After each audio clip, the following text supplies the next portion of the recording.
Okay guys, welcome back. This is a short video about talking about some important things when we're swapping an old C3 body onto a new C5 chassis. These cars are not the same size, and there are going to be certain difficulties and compromises that we're going to have to make along the way. Let me show you what I'm talking about. Okay, we need to get some basic measurements. So I've dropped a line off the inside of my front fender here and measured it out, and the total width from the inside of the front fender is 69.5 inches up front and only 68.5 inches in the back. I guess Chevrolet figured an extra ½ inch of clearance per wheel for the front to allow for turning and things like that. So now let's go look at the C5. Alright, and on the C5 we've got 73.5 in the front. So if you figure that GM wants an additional ½ inch, we really need to narrow this front about 6 inches to get these things tucked between the factory fenders. Of course, we've got more plans than that to come. But that was my initial goal, is to get the factory wheels tucked under the factory fenders. Let's check the back. And the back comes in right around 75 inches wide. So let's do the math here. I'm looking at about 7 inches to narrow this rear suspension. Alright, so let's think. How are we going to accomplish that? Alright, so on this rear suspension, we need to take 7 inches out of this thing. So how are we going to do that? Okay.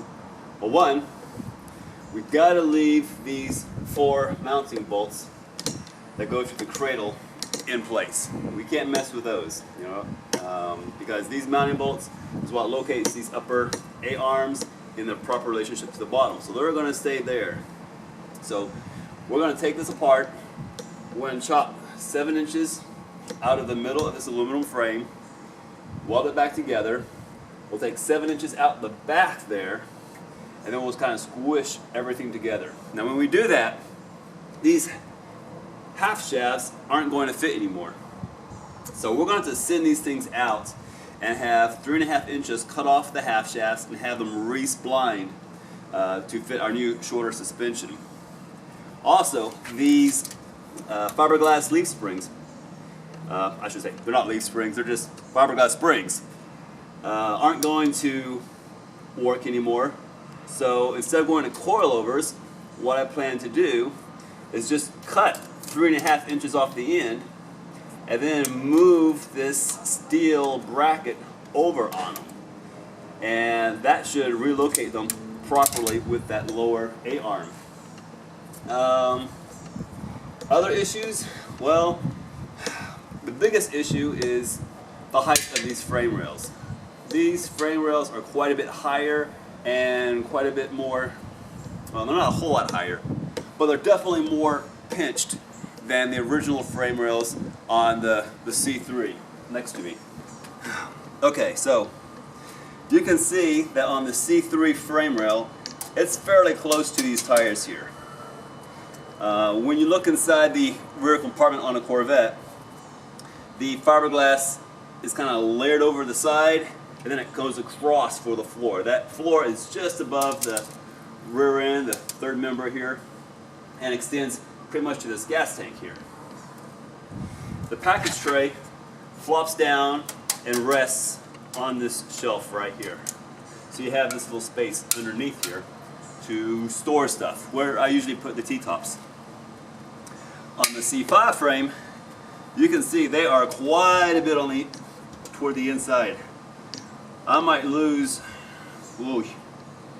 probably 9 inches or so of this cargo area on either side. So instead of having, what is that? 39 inches between frame rails. I got 24 minus 7. I'm going to be down to 17 inches. That's a huge difference. And that is going to make it real hard to store any T-tops in the back here. And I don't want to keep that goal. I want to be able to store T-tops back here. So in order to keep my T-top storage, I want to drop that floor of the Corvette as low as I can. This thing might be in my way. We'll see about that. But if I can drop it all the way down to here, oof, no, that's going to be too tall. So this is going to be the minimal height. This is what's going to dictate the height of the floor right there. So, and that's going to come pretty much straight across. So yeah, I'm probably going to lose my T-top storage, you know, unless I can extend this storage compartment further back. Now, if I can extend my storage compartment from here all the way to the back of the Corvette, and then maybe mount the tank below the frame rail, that'll actually increase, that'll benefit my center of gravity, that's for sure, to get this tank down lower. Then that will give me a bit more room for the T-top storage. That might work, but that's something I'll have to play with later on. We'll see how it goes. Anyway, another issue that I'm having is, of course, the differences in lengths. And I'm going to have to figure out where to trim what to make these things fit together right.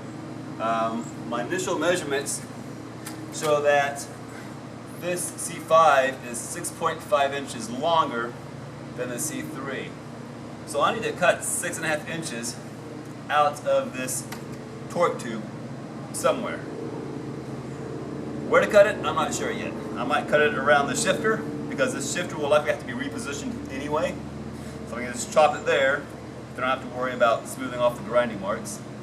That might be the easiest thing to do. Just chop it here. Boom, boom. 6.5 inches. There. And then once I get this under the body of the C3, I can figure out where the shifter is going to go, cut or extend the shift rod accordingly, and then re-weld the mounting bungs to the torque tube.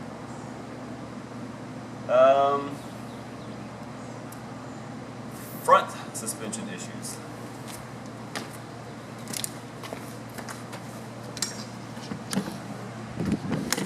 Okay, so front suspension issues.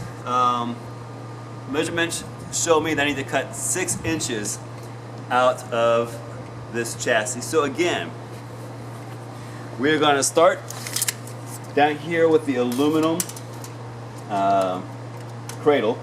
We're going to cut 6 inches out of this cradle. That's going to give us a couple of problems. One is that these frame rails are going to get awfully close to the exhaust manifold, so they're probably going to hit. Okay? So I'm going to have to narrow each frame rail probably by 2 inches. They're currently 4 inches in width, so we're going to try to chop them down to 2 inches and see if we can get away with that. We'll see if that can give us enough room to sneak everything through.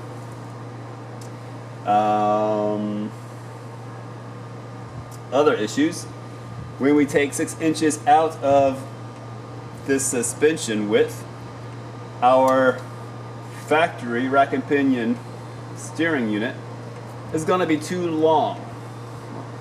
I could just take 6 inches out of the tie rod ends, but that doesn't address the bump steer issue. So really the rack itself needs to be shortened 6 inches, and we should keep the stock length tie rod ends. That'll be a new experience, so definitely subscribe if you want to watch that video. Power steering mount, not a problem. Sway bar, again, I'll just cut the sway bar and re-weld it and sleeve it. That won't be a problem. I would like to try some headers on this engine before we do all this stuff here, because that may affect my clearance on either side. I've got the AC outlet line that may become an issue. Okay, I hope it's not too windy out here today. It's kind of storming here in Austin, Texas. We haven't had much rain yet, but it's kind of drizzling on us, and I know the wind can sometimes be a problem with the mic. But this is my steering shaft. Obviously, if you can see, if we narrow this thing 3 inches, we're going to have a problem. So hopefully by trimming this back halfway, I might be able to keep this thing from hitting. Again, with headers and everything in here, I'm not sure where this is going to fall, so I'd like to get some headers, but I don't know if that's going to happen before we do this. I'm still selling parts. Got to get the funds before I buy headers. And let's see here, are there any other issues? Oh, front fiberglass spring, same thing. We're just going to cut 3 inches off either side and move the mounting over. That shouldn't be a big deal.